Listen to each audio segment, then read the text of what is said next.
Na gravação agora. Já gera relatório, né? Tudo bem, pessoal? Está gravando agora. Hoje é dia 23 de abril de 2026, às 19 horas e 47 minutos. Iniciamos a nossa terceira aula síncrona. Bem-vindos e bem-vindas. Boa noite para todo mundo. Espero que todo mundo se encontre bem. E se não estiver muito bem, que melhore, né? Estávamos aqui comentando no começo como é que, em pleno abril, já acelerou a nossa intensificação do trabalho, jogos escolares e outras experiências, projetos, né? Acho que na vida a gente não tem, na vida escolar a gente não tem tanta monotonia, está sempre com muita coisa. Enquanto isso também que a galera vai falando, eu vou colocando o pessoal para dentro. Aqui já tem 5 convidados aqui tentando. Ele acabou de aparecer aqui também.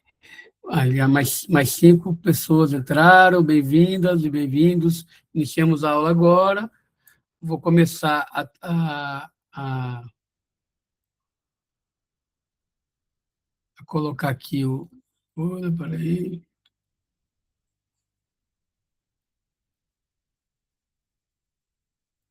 Ixi, acho que vou ter que subir aqui no meu Drive para poder...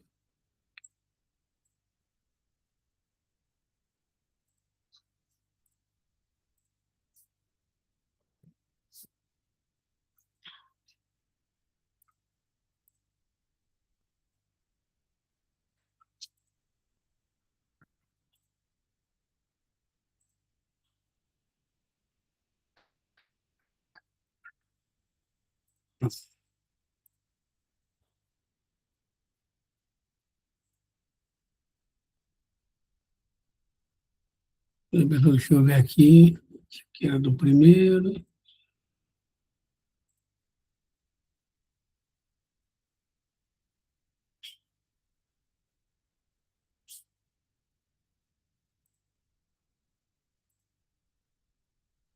Tudo ok? Deu uma desconfigurada aqui. Espera aí. Vou ver se eu consigo ajeitar.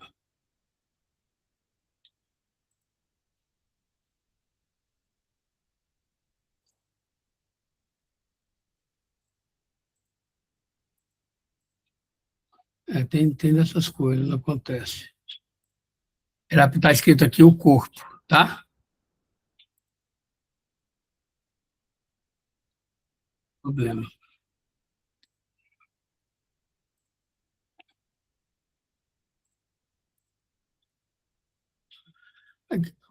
O corpo em trincheira é a nossa terceira aula síncrona, né?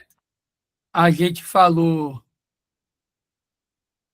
primeiramente, né, sobre a questão da política educacional, o que é política educacional, o que é Estado, política pública, a não ação da política pública. A gente falou sobre o duplo caráter da política pública, né, que, ao mesmo tempo que ela garante os direitos sociais e o acesso, né, aos direitos, ele também é um processo de... ele contribui para a acomodação e para a não subversão desse Estado que gera essa exploração, né? E na segunda aula a gente falou também ainda a princípio da política empresarial, a reforma empresarial da educação, que a gente chamou de contra-reforma, e como é que isso se materializa, por exemplo, no novo ensino médio, né? Nossa aula passada foi isso. Então, por que o corpo em trincheira? Porque agora também, ao mesmo tempo que um novo ensino médio é uma chave explicativa para a gente entender os interesses de uma determinada classe em poder no âmbito da educação, né? E aí a gente está falando aí de uma elite empresarial, né? Com interesses financeiros e econômicos na educação. Existe também, como eu falei, né, a resistência, né, a contra-hegemonia. E essa contra-hegemonia ela é configurada aí nos movimentos sociais, configurado nos trabalhadores, nos professores, nos estudantes, nos movimentos sociais organizados, né? Abrindo mais alguém aqui, Rodrigo Carvalho. E, então,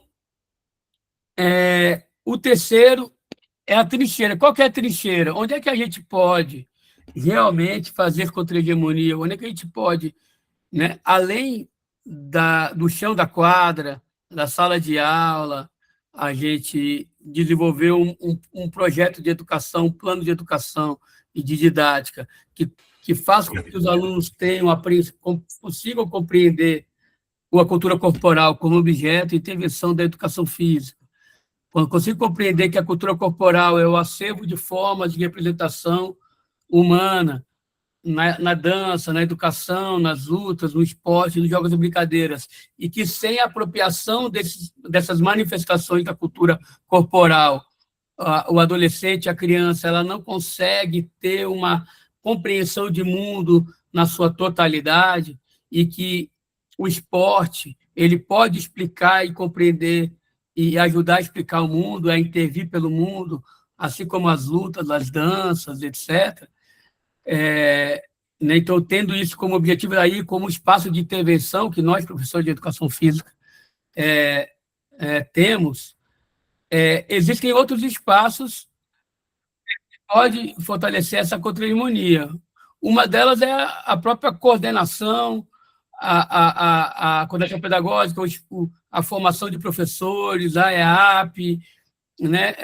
Os espaços como esse de especialização, né, de mestrado e doutorado, no qual a gente vai refletir sobre a nossa realidade, a ganhar aí, ferramentas, né, teóricas e práticas, né, de intervenção. Então, a formação continuada ela também é um espaço que ela contribui para a gente dar significado e sentido na nossa prática pedagógica e também mudar um pouco a realidade. A gestão, né? A gestão que a gente tem nas redes de ensino, que são aquelas locais, né?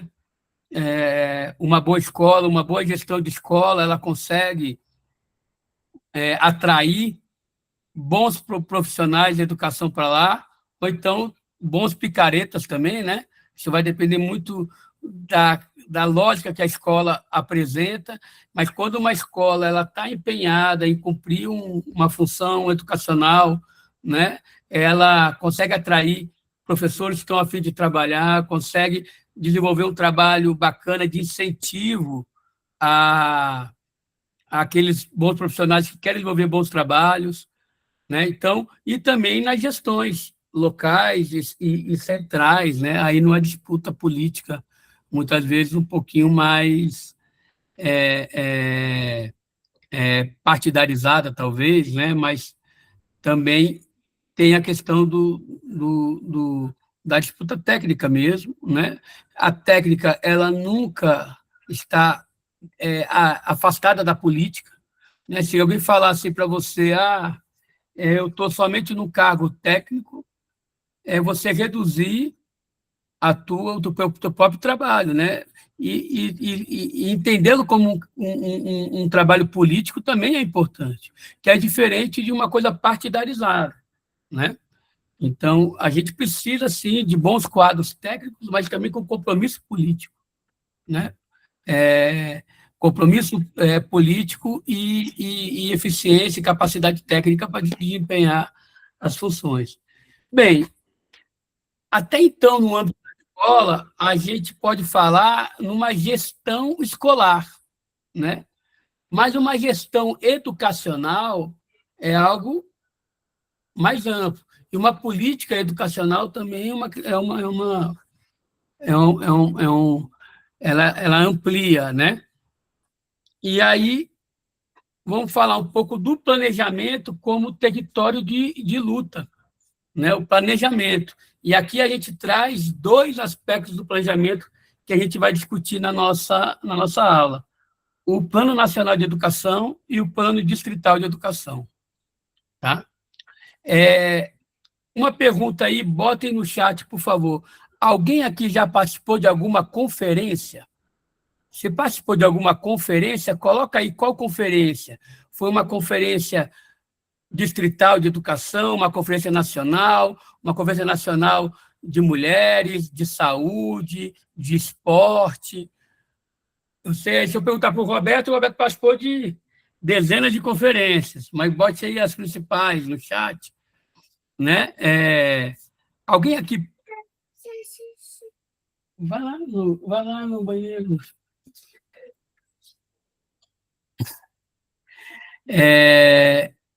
Conferência familiar agora. O Ravi, ele fez ontem 4 anos, né? O banheiro está ali, mas ele tem que falar para mim que vai fazer xixi para depois ele ir no banheiro fazer xixi, né? Não vai direto. Mas a segunda pergunta nesse hall aí se vocês participaram de conferências, e aqui ninguém me respondeu o chat contínuo está desativado, as mensagens não ficaram salvas, você pode... acho que não estava permitindo ou não? Pessoal, vê aí se vocês estão podendo comentar no chat.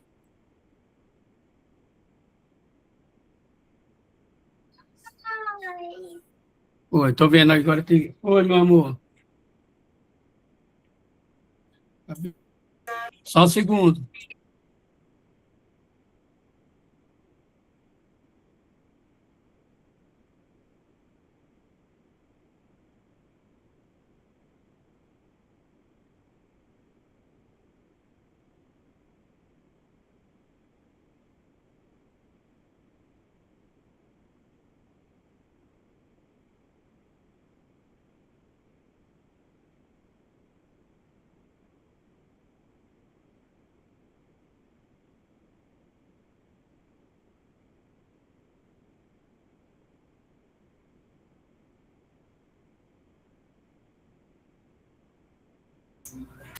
Acabou não dando tempo dele ir, aí fez no short.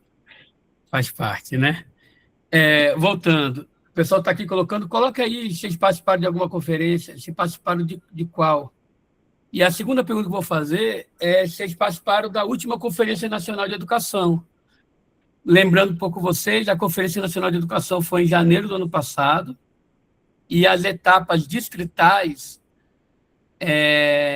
regionais e tal, aconteceu em 2024. Beleza? Para a gente saber um pouquinho. As conferências, para aqueles que nunca participaram e não sabem, é um mecanismo de participação previsto na nossa legislação, na nossa Constituição, e que ela é um mecanismo, né, de ouvir as demandas da coisa.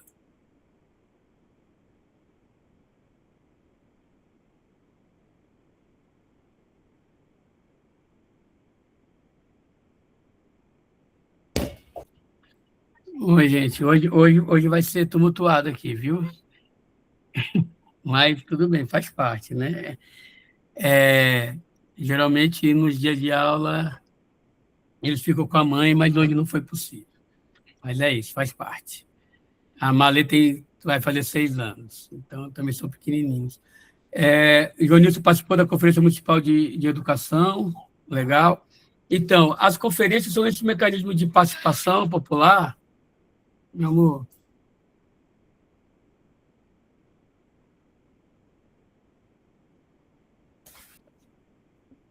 As conferências, elas são, então, esse mecanismo, tá, de participação, que são fundamentais, inclusive, para a formulação dessas políticas, né? E aqui eu trouxe 2 principais e também outro mecanismo de participação social, que é o Fórum Distrital de Educação, e foi fruto a partir do Plano Nacional de Educação e contribuiu para a criação do Plano Distrital de Educação.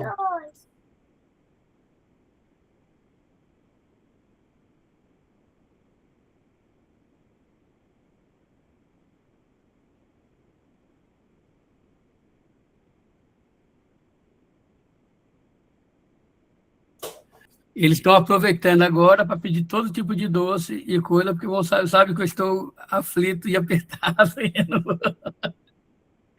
É estratégia, né? Do grego estratégia, né? Eles são espertos, são pequenos, mas são espertos. Então, o fórum ele foi fruto daquilo que foi discutido no Plano Nacional de Educação, principalmente do segundo, e contribuiu para a criação do primeiro Plano Distrital de Educação e hoje monitora o plano. Então, vamos lá. O Plano Nacional de Educação é a lei. Essa aqui, gente, em 2026, há menos de um mês, já tem um novo Plano Nacional de Educação, 2026. Eu vou mostrar qual que é a lei num slide um pouquinho mais à frente, né? Mas aqui eu não atualizei. Que estabelece 20 metas e estratégias para a educação brasileira no horizonte de 10 anos. Para além do plano de governo, é um plano de Estado. Então, também serve aí como campo de batalha e disputa dos interesses antagônicos. O Fórum Distrital de Educação é um espaço coletivo e democrático de participação e controle social do Distrito Federal. Então, se a gente tem a conferência como um mecanismo de participação, o fórum também é um outro mecanismo de participação. Se você pegar a Lei de Gestão Democrática do DF, ela tem 7 mecanismos de participação lá. Vou ver se eu lembro aqui de cabeça. A Assembleia Escolar, o Conselho Escolar,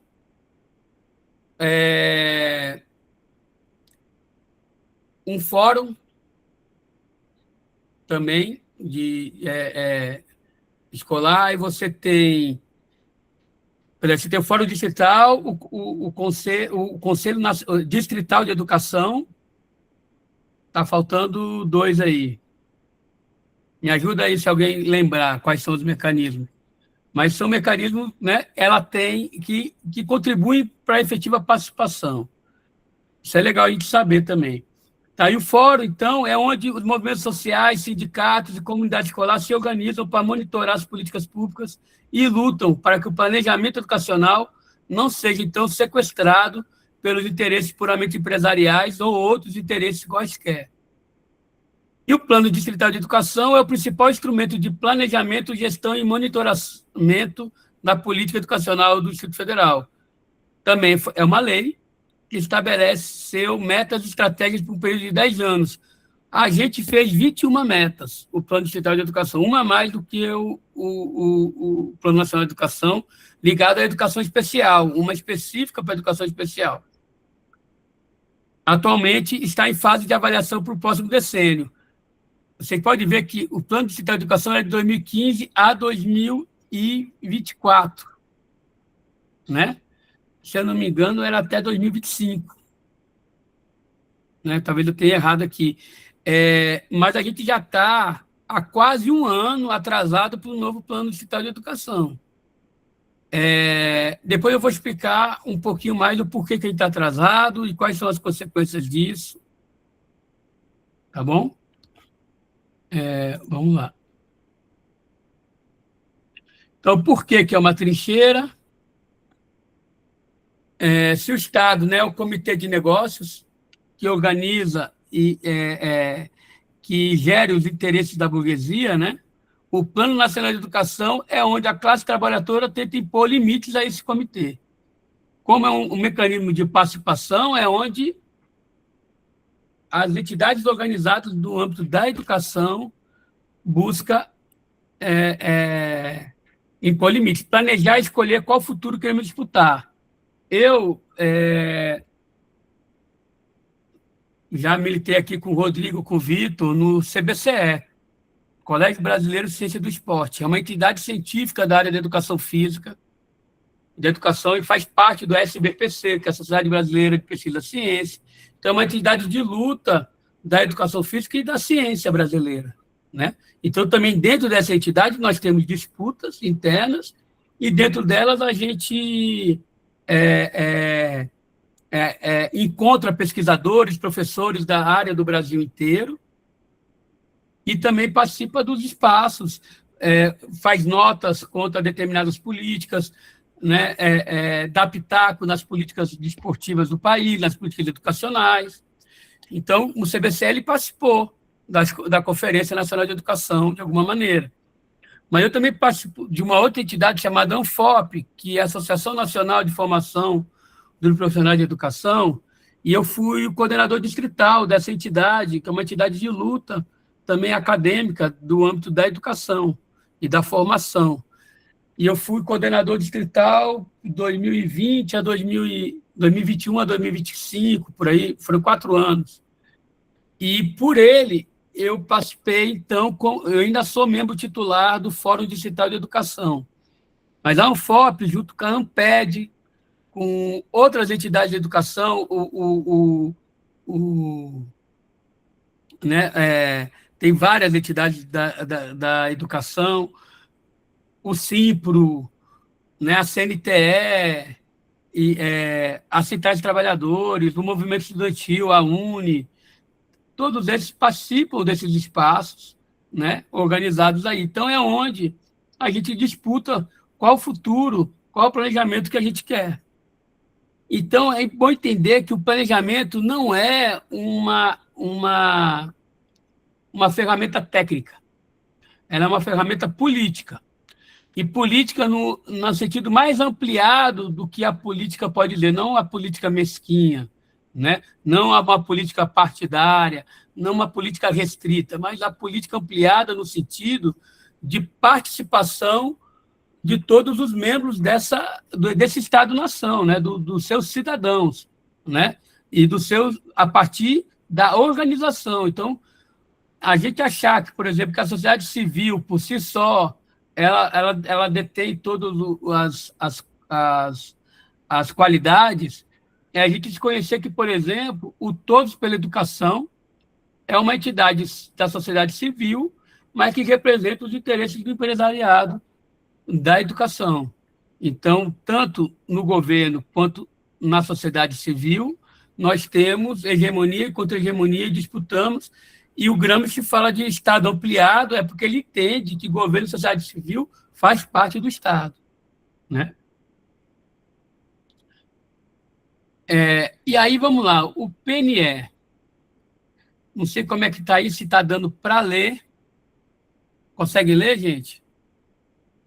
Preciso aumentar um pouquinho o quadro, está muito baixinho. Deixa eu ver se Não, estou conseguindo ler, não. Vou ver se eu consigo dar um zoomzinho aqui. Se fosse no notebook, eu só botava o dedo assim, né? Mas ele aqui eu não. E aqui, se eu clico, ele sai. Mas eu vou ler, tá? Aqui eu fiz um quadro comparativo do primeiro PNE, que foi de 2001 a 2010, do segundo PNE, que foi de 2014 a 2024, e do terceiro, que foi agora aprovado agora, 2026 e 2036. Então, gente, o Plano Nacional de Educação é um plano decenal, de 10 em 10 anos.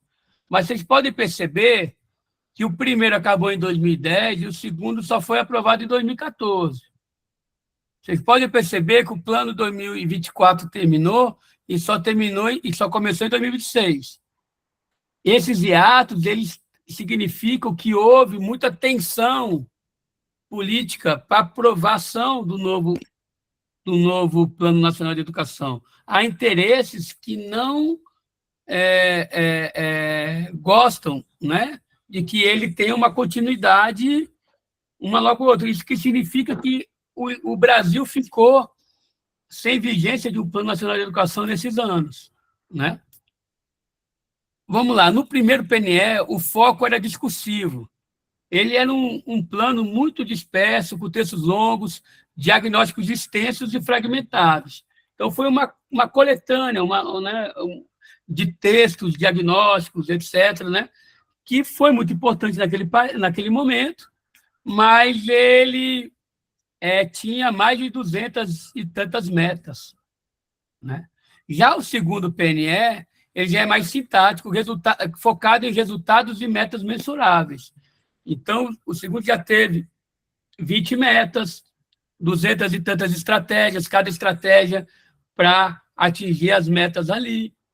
Então, o segundo, ele foi também fruto aí desse amadurecimento melhor formulado. E o terceiro PNE já tem eixos estratégicos, eles já se organizam para uma convergência entre essas metas, né? Há um diálogo maior, né? Que está até um pouco cortado, depois eu mando para vocês, tá? É certinho. Isso aqui eu fiz manualmente mesmo. Como força de leis, no primeiro PNE funcionava mais como uma recomendação, com baixa punibilidade. Já o segundo PNE estabeleceu prazos de monitoramento bienal e algumas sanções, mas ainda também muito superficiais, né? Por exemplo, o PNE, esse último PNE, ele foi abandonado pelo governo federal em determinado momento, né? Vamos falar que nós tivemos de 2014 a 2024, e aqui eu acho que eu não preciso, colocando aqui a minha opinião, pode ter gente que discorde, né?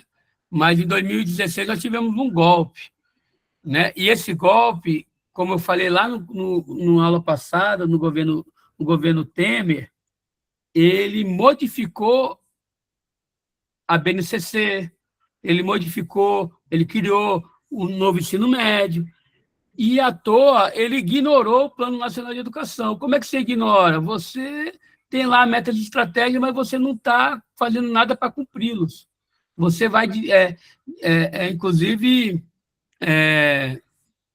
tirando as pessoas que estavam naquelas posições de planejamento, você tem uma interferência no INEP, que é o Instituto de Pesquisa, né, do Anísio Teixeira, né? Você modifica membros do próprio Estado para poder interferir no planejamento. Então, mas não tiveram sanções por conta disso.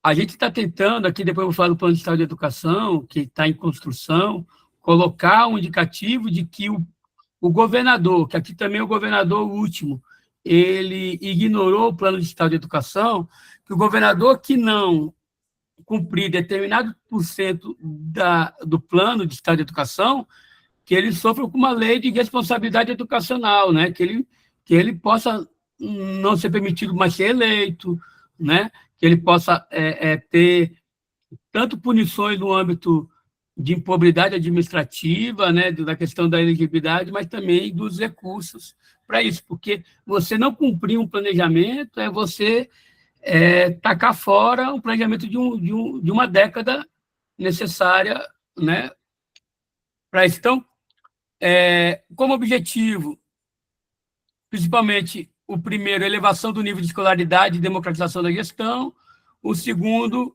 mais superação das desigualdades e melhoria da qualidade do IDEB, e no terceiro a gente percebe uma qualidade social mais referenciada, uma emancipação e tal. Depois eu vou falar um pouquinho especificamente do último, né?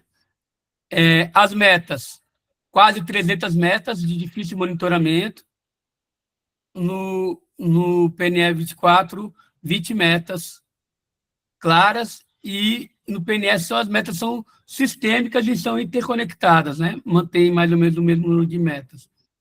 As estratégias genéricas e sem vinculação direta com o orçamento, na primeira. No segundo, detalhada para cada meta, visando o alcance dos índices.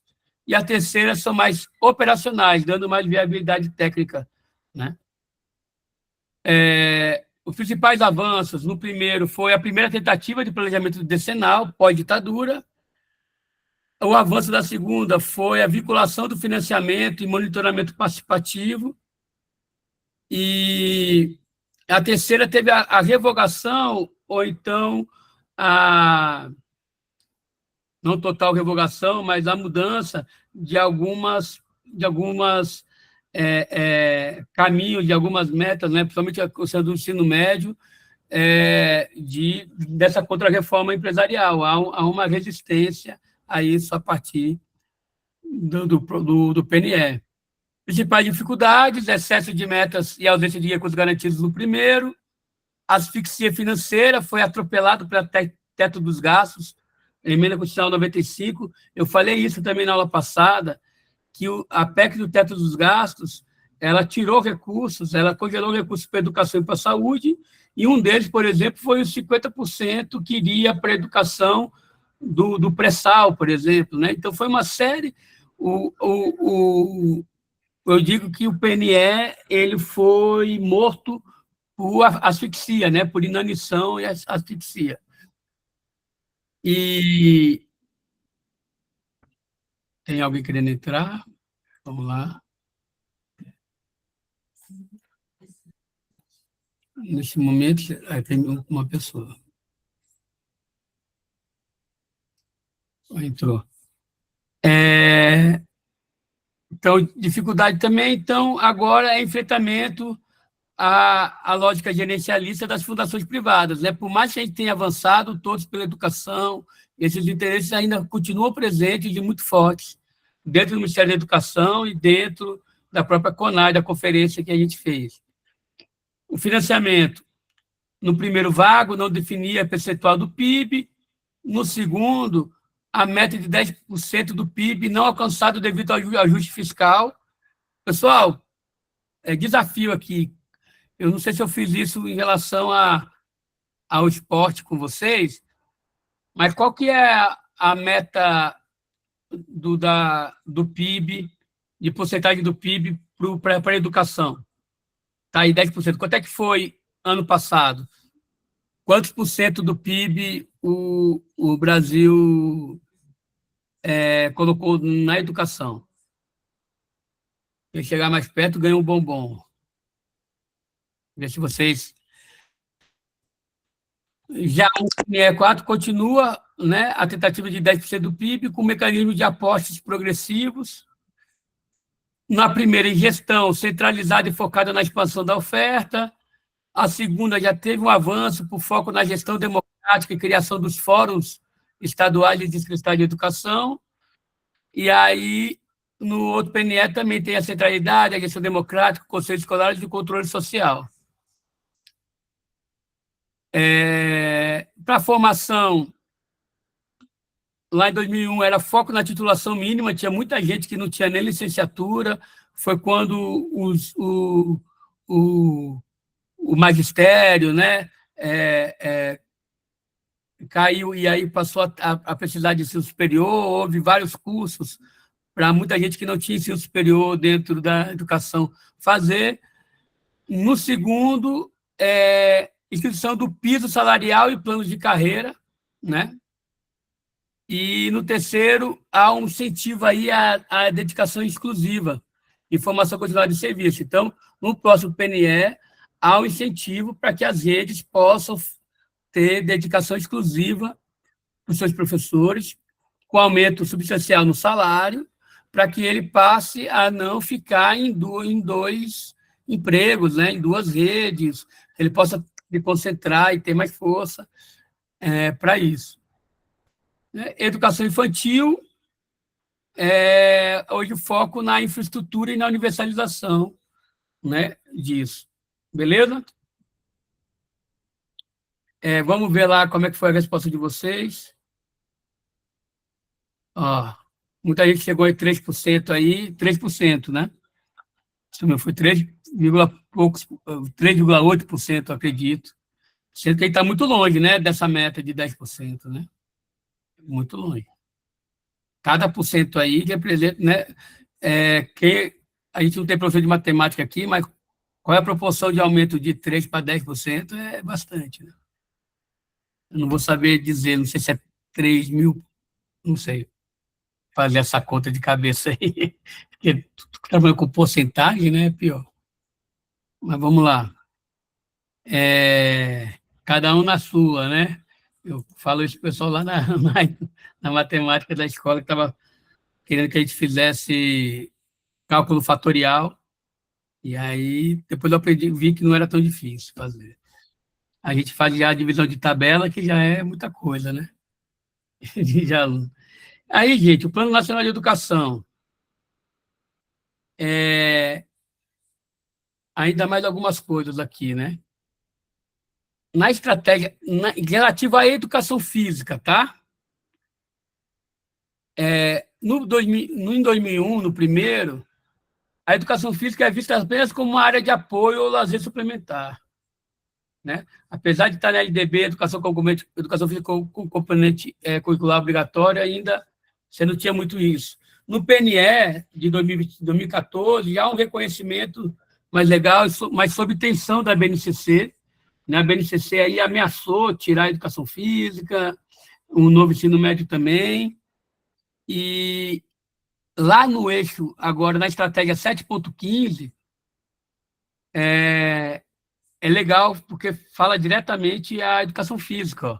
Define que o ensino de componentes curriculares práticos deve superar o modelo meramente técnico, integrando-se à cultura corporal como patrimônio da humanidade. Essa terminologia ecoa na pedagogia histórico-crítica e na abordagem crítico-superadora, né? Então, há um reconhecimento aí da cultura corporal dentro do Plano Nacional de Educação. Então, o texto da lei utiliza termos como práticas corporais e patrimônio cultural, a expressão cultura corporal em si é a tradução acadêmica da intenção presente nas estratégias de superação do tecnicismo que o PNE propõe. E é isso. Vamos lá. Ah, tá. Tem uma outra coisa que é legal, é que nesse ele fala que toda escola precisa ter um complexo esportivo. Não só uma quadra, mas um complexo esportivo que dê conta. Agora, o Fórum Distrital de Educação. Alguém aqui já ouviu falar do Fórum Distrital de Educação? Tem alguém que nunca ouviu? Se nunca ouviu, escreve aí no chat. Nunca ouviu falar do Fórum Distrital de Educação. Eu estou aqui no meio, ó. Eu sou membro do Fórum Distrital de Educação desde 2022. É um órgão do Estado, de caráter permanente, responsável por coordenar as conferências de educação e participar da formulação e monitoramento das políticas educacionais do DF. Ele foi instituído em consonância com o PNE, como eu tinha falado antes, e o Plano de Estado de Educação, sendo o guardião da gestão democrática do DF, né? E o Fórum de Estado de Educação é a instância onde o planejamento deixa de ser um monólogo, na maioria das vezes autocrático do Estado, do governo, para se tornar um território de defesa da escola pública. Então, gente, ali a gente tem o Conselho Distrital de Educação. O Conselho Distrital é esse órgão do controle social e democrático, mas que ele é muito menor e mais difícil de você dar pitaco ali, né? Ele é hegemonicamente governo, e aí tem entidades também privadas da educação lá, e pouquíssimas vagas aí para o sindicato, por movimentos sociais. E já o fórum, ele democratiza, ele é uma instância representativa, então ela tem... e aí o caráter do DF foi bem interessante, porque o Plano Nacional de Educação ele prevê a criação dos fóruns estaduais e distrital, e o Plano do Estado de Educação ele regulamenta isso. Então, foi criado desde do iniciozinho lá do Plano Distrital de Educação, do primeiro, antes, inclusive, do Plano Distrital de Educação, que foi o primeiro também, o fórum existiu, ele perdeu força ao longo desse plano distrital, principalmente nos últimos governos, mas ele, em 2022, ele volta com mais força. Por exemplo, foi no Plano Distrital de Educação que se decidiu que a Universidade Distrital deveria nascer, né? Mas a falta de força que a gente teve no Fórum Distrital de Educação não permitiu a gente fazer um controle, uma pressão maior para ela ter acontecido da maneira que aconteceu. Mas em 2022 ele amplia. E aqui é legal o fórum, porque o fórum ele tem, por exemplo, entidades de luta pelo direito à educação, ele tem entidades LGBT, ele tem entidades de mulheres, ele tem entidades de pais, ele tem entidades de sindicatos, associações de trabalhadores. Então, ele é bem amplo e bem democrático. Hoje são mais de 40 entidades que compõem o Fórum Digital de Educação. Aqui eu estou representando a ANFOP, tá? Como membro titular. Vamos seguir?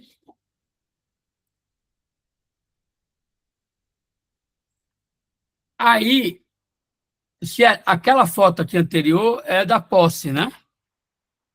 Essa aqui já é da conferência, né? Da gente organizando a etapa distrital da conferência. Então, já é na luta, nas reuniões, né? O monitoramento, a função principal do Fórum Distrital é acompanhar a execução de metas do Plano Distrital de Educação. Se uma meta de infraestrutura ou de carga horária para a educação física não é cumprida, o Fórum é algo que se deve denunciar e cobrar. Né? Se você percebe que alguma coisa não está acontecendo lá no Plano Distrital de Educação, as metas estão atrasadas, as denúncias podem estar vindo para o Fórum vai olhar o monitoramento e vai fazer as notas técnicas possíveis, inclusive, para o Conselho Distrital de Educação. Infelizmente, o governo ele tenta tirar ao máximo o poder que o Fórum tem, né? Então, por exemplo, ele marca reuniões na hora. Tem muita gente que é professor, que é servidor público, não consegue o afastamento do dia de trabalho para participar das reuniões do fórum. Então, quem participa mais, os membros do governo têm um incentivo a participar, enquanto a gente tem que se virar, fazer revezamento e tal. Mas a gente aqui no DF tem um grupo bem interessante. A presidência do fórum é do professor Júlio, que ele é do Cipro DF, e a vice-presidência da professora Edileuza, que é professora da UNB, ela já foi subsecretária de Educação do DF, hoje é professora da UNB, e ela coordena o Observatório da Educação Básica no DF. Então, o Fórum também atua no debate, no embate contra essa reforma empresarial da educação, né? Isso na prática. Ele é um espaço de resistência contra a meritocracia produtivista e a privatização indireta, com o modelo das escolas militarizadas ou parcerias público-privadas. Apesar do fórum não ter também presente gente do meio privado, né, porque ele engloba todo mundo, a gente tem conseguido se posicionar contra as escolas militarizadas, as parcerias público-privadas que tem aí na educação DF. E também no FDE se disputa a garantia de que reformas curriculares, como o novo ensino médio, né, não reduz a educação física, é um apêndice do currículo. Quando teve a discussão lá, o fórum foi uma instância importante para a gente fazer esse debate, assim como ali dá força, né, se o sindicato ele traz isso, é no fórum que ele vai conseguir ecoar de uma maneira mais ampla. Né? Ou então se denuncia o abandono das metas e estratégias, tais como a universalização do programa Educação com Movimento. Na aula que vem, eu vou falar sobre o programa Educação com Movimento, que trata da inserção da educação física nos anos iniciais e na educação infantil. Ali a gente também denuncia esse tipo de questões. Né? Mas a gente sabe que o último governo que a gente vivenciou aqui no DF, ele foi um governo muito autocrata. Né? O que significa isso? Pouco afeito a ouvir as instâncias de participação democrática. Né? Então, o Plano Distrital de Educação foi, né, a partir do fórum, a gente conseguiu organizar a conferência distrital e da conferência sai um plano distrital de educação gestado num cenário de intensa polarização sobre o rumo da escola pública, né? Então, 2015, vamos lá, 2015, 2016, a gente sabe o cenário político que estava o país. A legitimidade das deliberações da CONAI, 2014, legitimou e impulsionou esse projeto de fazer no DF o Plano Distrital de Educação. A gente teve ali uma série de coisas anteriores que deram isso, né? A Lei de Gestão Democrática de 2012, o Projeto Político-Pedagógico, professor Carlos Mota, 2012, o Currículo em Movimento de 2014, foi ressuscitado o Programa de Educação com Movimento de 2011, que em 2000 tinha sido, em 99, né, Liel? Tinha sido extinto aí quase extinto pelo Roriz.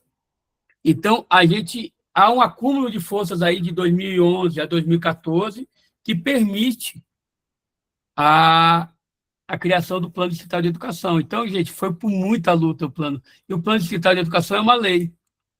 Então, por mais que ele não tenha sido implementado como um todo, isso causa um determinado respaldo para a nossa luta, os sindicatos, etc., e também o constrangimento do governo de não conseguir fazer isso.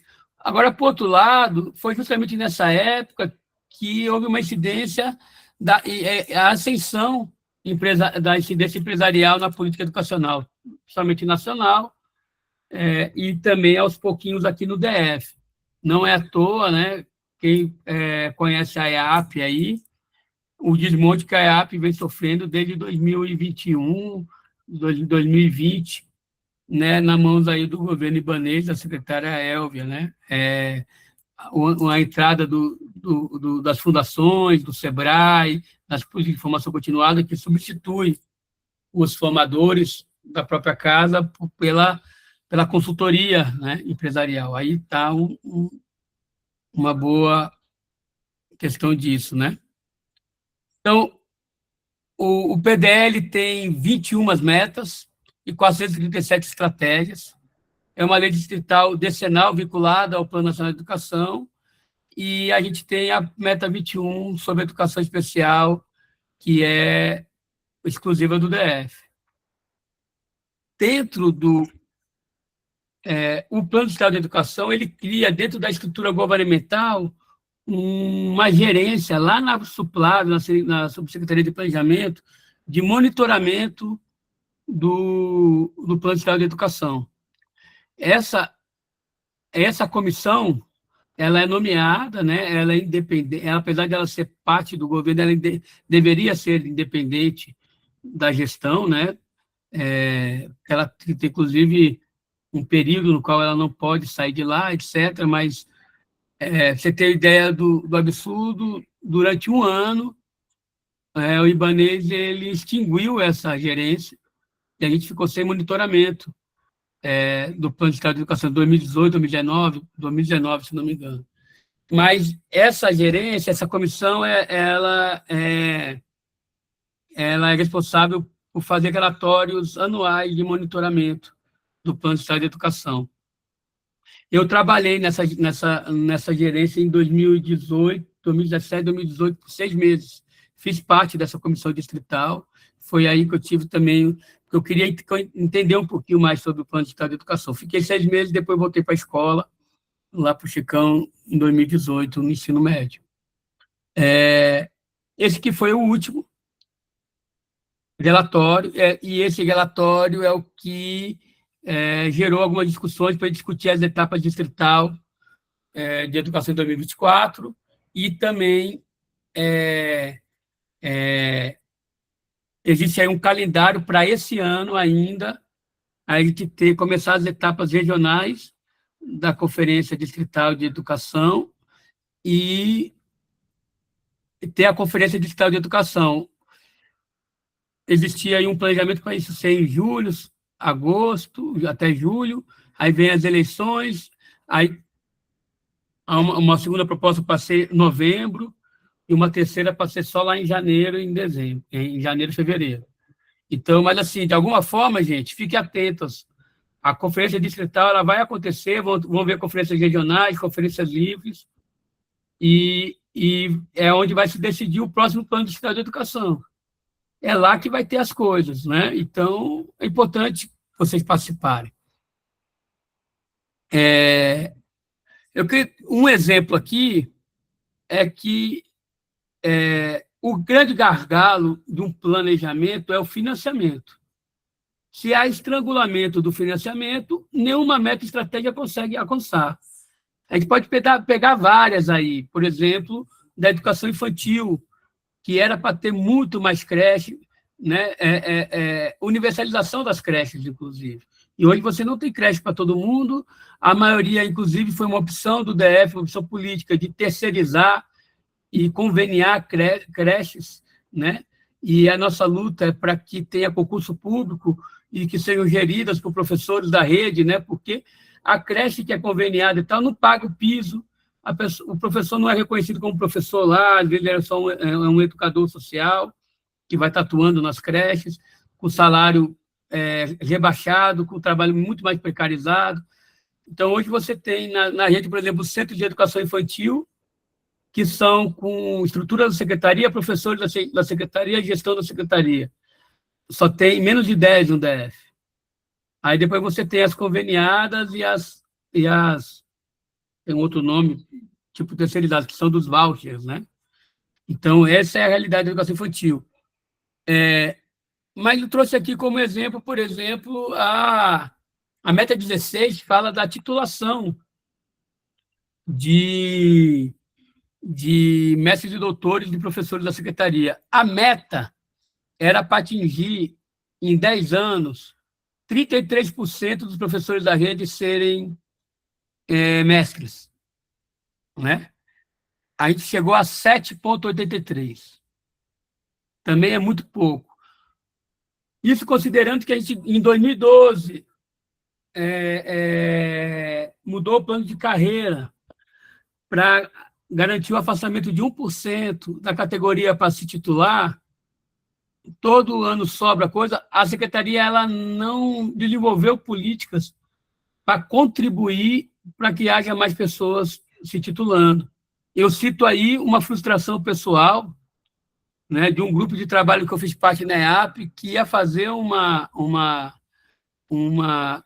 convênio com a UNB, né, um acordo de cooperação, onde ia ampliar de 10 a 14 vagas para o mestrado profissional em educação física, que significa em 5 anos, se for 14, 70 vagas, para 280 vagas.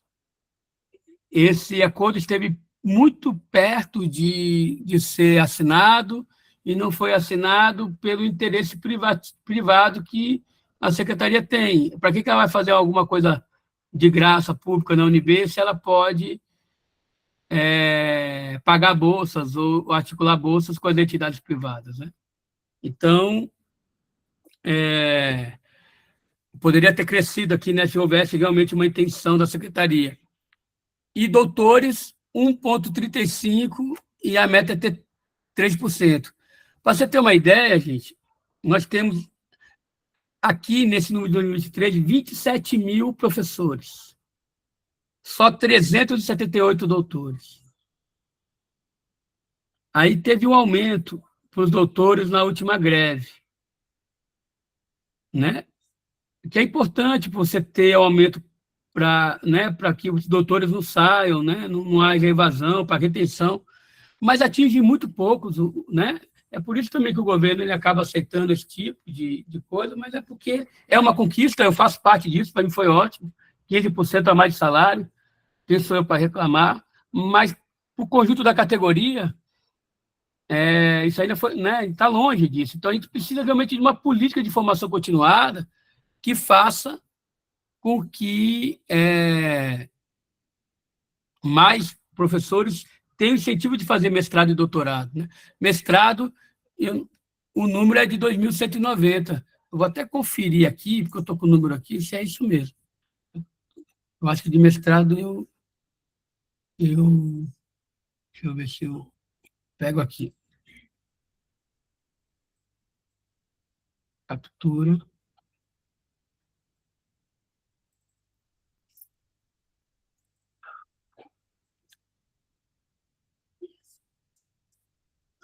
Ó, de especialização, nós temos 71%, são 19 mil com especialização. Tá? Era para ser 100%. Doutorado é isso mesmo. Mestrado é isso, apenas... Não,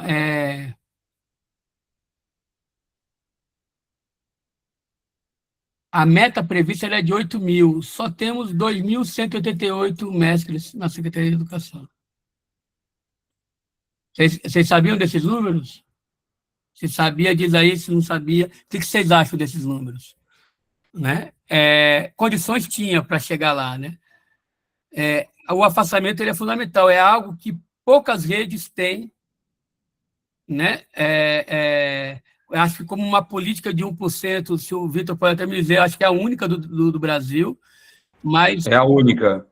É a única nesses moldes, né? Existem alguns Isso. outros tipos de afastamento, mas é aquilo, por exemplo, que o Roberto, quando foi afastado para o doutorado, foi porque o sindicato brigou pelo nome dele lá de botar, porque era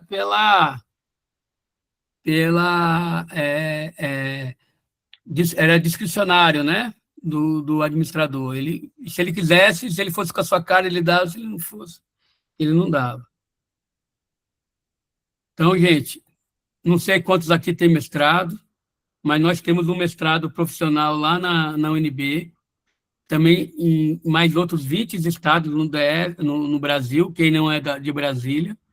Então, vale a pena vocês que não tiverem, buscarem aí, né? Nós temos aí algumas pessoas que fazem parte, pode até me buscar, mandar uma mensagem que eu contribuo aí, ajuda vocês a, a, a buscar esse caminho, né? Acho que é importante. E na secretaria a gente tem a questão do afastamento, mas a gente está muito longe ainda da meta, né? Então, eu boto aí como uma fotografia do fracasso, né?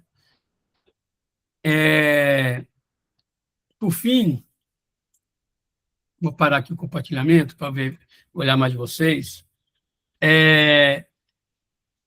A intenção dessa aula foi compreender que a gente tem um planejamento, a gente conseguiu já muitas conquistas no âmbito. O plano distrital de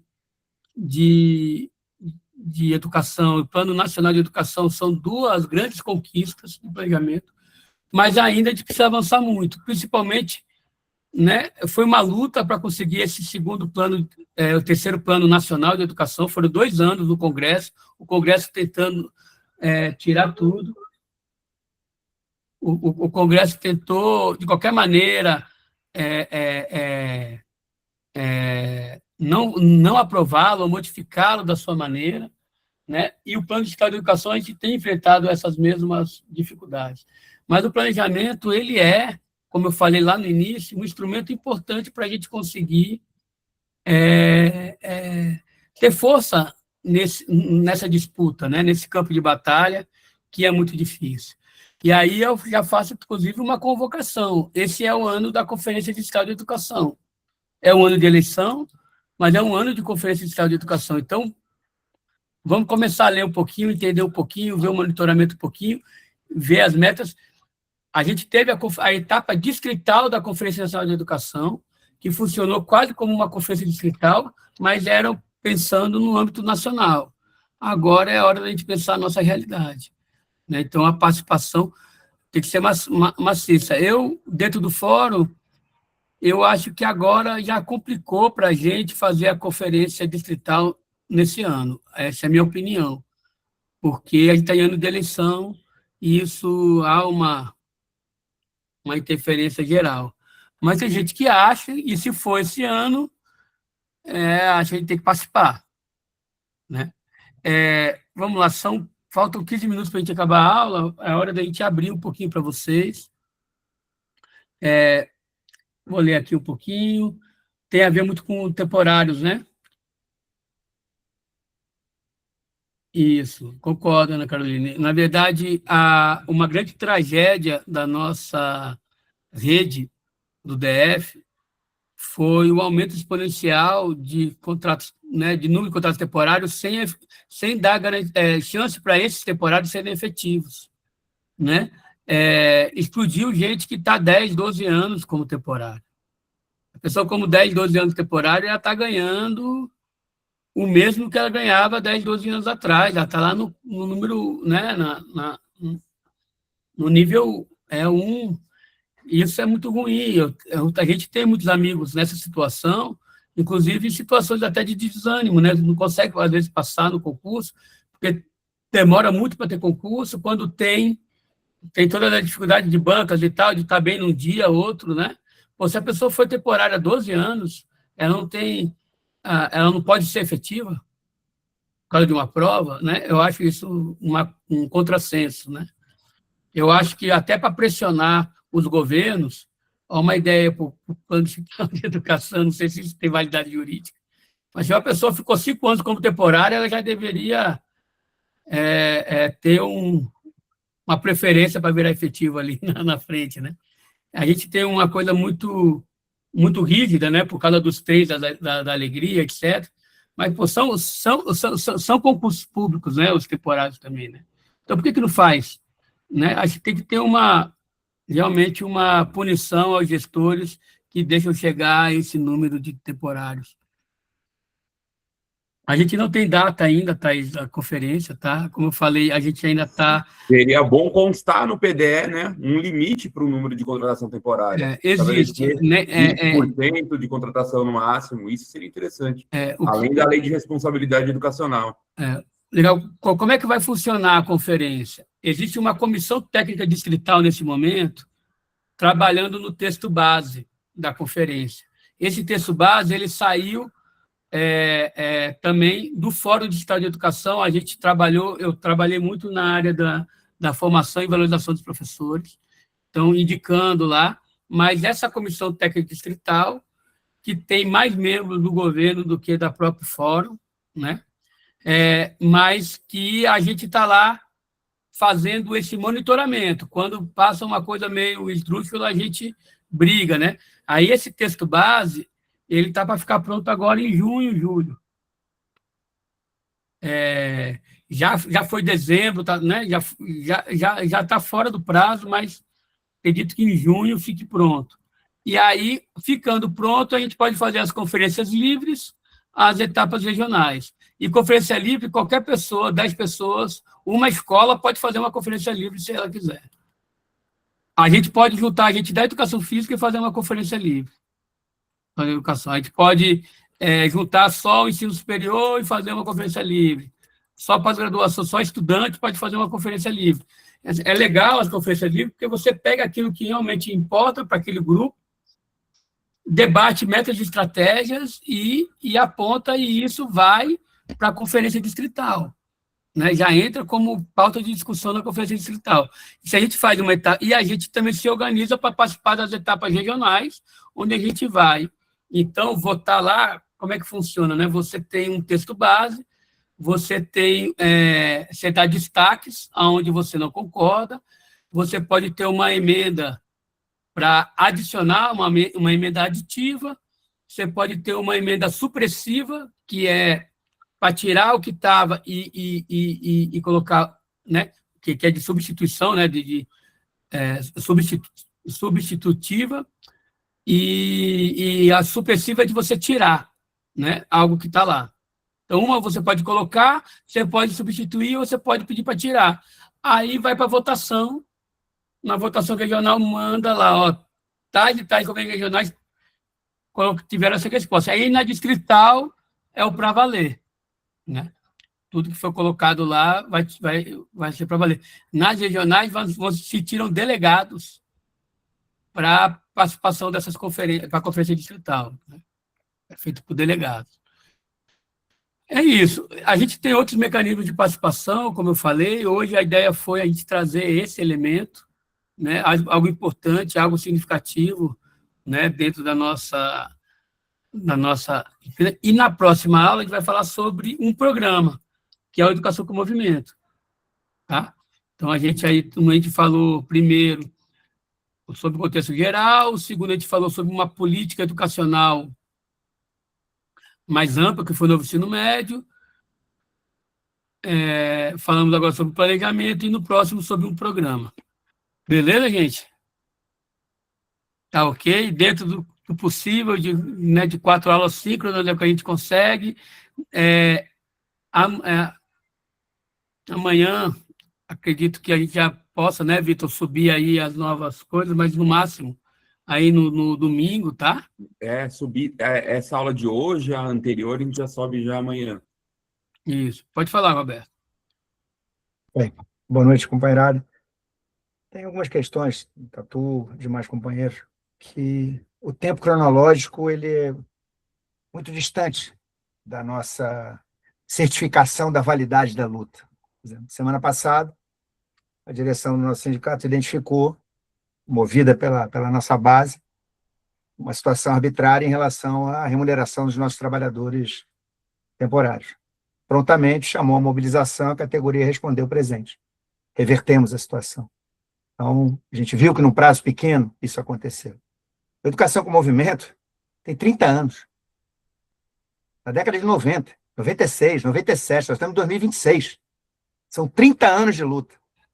Então, vi aqui a filhota do querido companheiro Helder, os filhos do companheiro Tatu. Esse compromisso intergeracional é fundamental para que a gente organize as nossas lutas. É fundamental. Se a gente ficar pautado no tempo presente, a gente não vai dar conta. A gente luta pelo tempo presente, luta pela condição, melhoria das condições materiais de vida, da nossa existência, do nosso tempo de vida, do nosso tempo cronológico, mas nós vamos ter que sempre lidar com o tempo histórico. E aí o plano de carreira, 2008, já são quase 20 anos que o plano de carreira está em vigência, afastando trabalhadores. Mas existe uma ação, o ceticismo não é meramente um estado de espírito das pessoas, uma questão de ordem subjetiva, mas é uma estratégia filosófica, é uma orientação filosófica. O desesperançar lá do nosso Paulo Freire e as suas lutas do esperançar faz parte da nossa... São ferramentas políticas para que a gente organize e oriente as nossas lutas.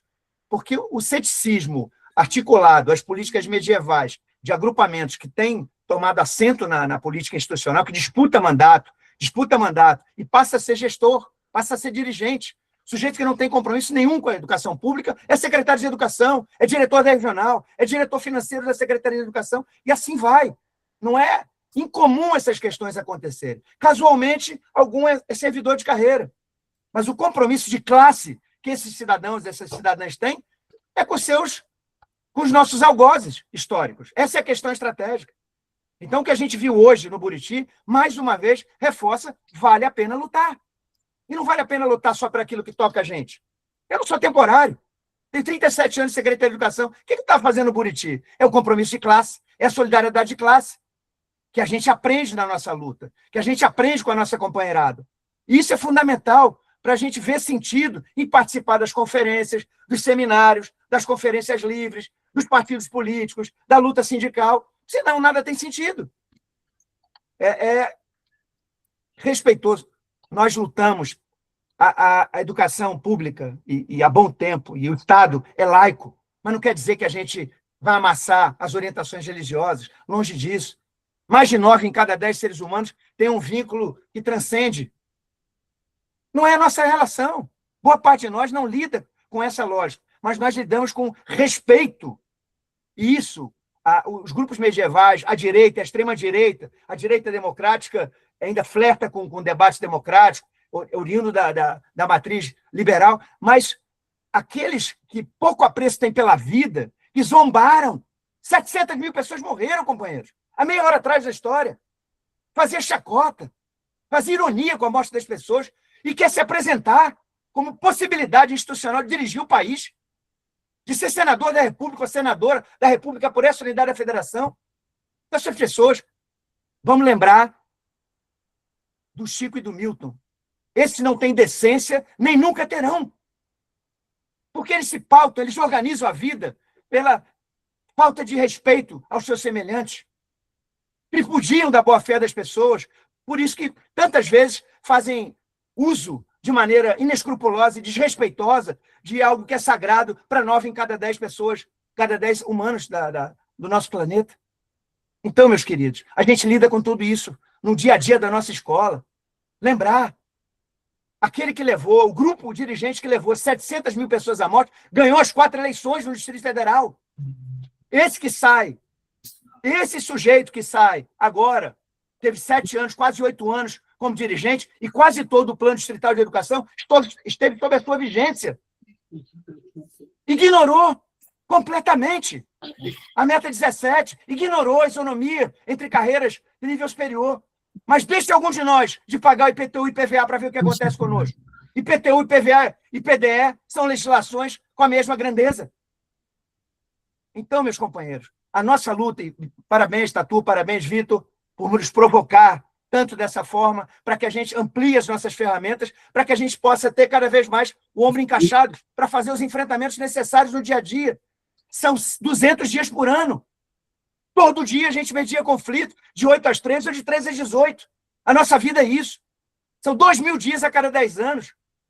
6.000 dias em 30 anos que cada um de nós tem. E se a gente não identificar sentido histórico para o que a gente faz, por que a gente vai lidar com isso? Do meu quarteto, para terminar, meus queridos, 3 companheiros, não terminamos o primeiro bimestre. Do meu quarteto, a Escola Parque organiza por quarteto, um companheiro da educação física, um companheiro das artes visuais, um companheiro do teatro e uma companheira da música. Do meu quarteto, 3 já se afastaram por licença de saúde, só no primeiro bimestre. São levianos e responsáveis? Em absoluto. São bravos companheiros. Mas o dia a dia de trabalho nosso é muito duro. E encontros como esses, companheiros, dão energia, dão o gás necessário para que a gente possa fazer os enfrentamentos e enfrentar estrategicamente os nossos inimigos de classe. Querido Tatu, querido Húngaro e companheirado, é um ato de resistência a gente estar aqui, né, companheiros? Beleza. Um abraço, queridos. Obrigado, Roberto. É sempre um prazer e uma aula te ouvir, cara. Uma referência. Isso não é de hoje, conheço o Liel há 27 anos, mais ou menos, e para mim é uma grande referência. Obrigado, Liel. Para mim, primeiro, é uma honra estar aqui, né? Compartilhando contigo. Pessoal, estamos chegando ao final, tá? Agradeço demais. Se o pessoal puder fazer uma avaliação aí no chat de como é que foi a aula de hoje, agradeço. A gente vai ter, como eu falei, eu vou colocar uma atividade já para agora, né? Acho que até amanhã vai estar lá no que vai articular um pouco do que a gente discutiu aí nas últimas aulas. É só mais uma tarefa, tá? Então, tenho esse compromisso também de não contribuir com a intensificação do trabalho docente. Também sofro com essa intensificação, mas eu acho também que a gente não pode rebaixar os conteúdos, né? Então, vai ficar disponibilizado lá uma série de bibliografia, né? Uma série de documentos, de textos, etc., para que vocês possam salvar aí no computador de vocês e, na medida que for possível, lerem, estabelecerem, e aí um chamado realmente para que vocês continuem estudando, fortalecendo, que isso contribua de alguma maneira lá para o TCC de vocês, na da especialização, para ir a mestrado, doutorado, etc., porque acredito que também é um ato de resistência, né, a gente ir contra todo esse sistema que está impregnado, que faz com que a gente não estude, né? A gente tem muito trabalho, está intensificado o trabalho, porque eles não querem que a gente faça mais do mesmo, mas a gente ousa a fazer mais do que eles esperam da gente, né? Então, é isso, gente. Obrigado, um abraço aí a todos e a todas. E o microfone está livre, tá? Já vamos nos despedindo, eu já vou parar a gravação, mas quem quiser agora falar um pouquinho, estamos aí. Eu também, Regiane, me emocionei também ouvindo o Lial falando. Obrigado, Lial, mais uma vez, cara. Vou aqui iniciar a gravação. Boa noite, gente. Excelente encontro. Boa noite.